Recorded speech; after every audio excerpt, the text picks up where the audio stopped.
এবং তিনজন অতিথিকে ব্যাচ করিয়ে বরণ করে নেবেন।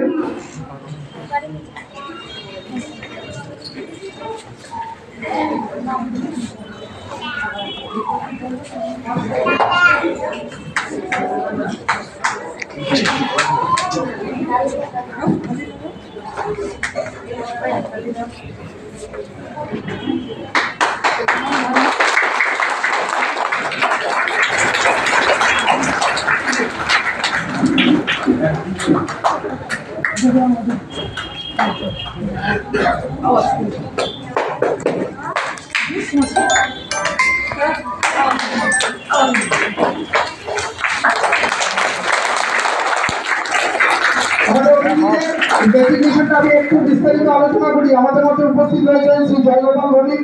আপনারা সবাই হয়তো চেনেন, খুব পরিচিত, সবাই দাদাভাই বলে চেনেন। দিনাটা নাগরিক মঞ্চের কর্মধার এবং উনি সোশ্যাল অ্যাক্টিভিস্ট, বিভিন্ন সমাজসেবামূলক কর্মকাণ্ডের সঙ্গে উনি যুক্ত থাকে, হিউম্যান রাইটস অ্যাক্টিভিস্ট। পরে আমাদের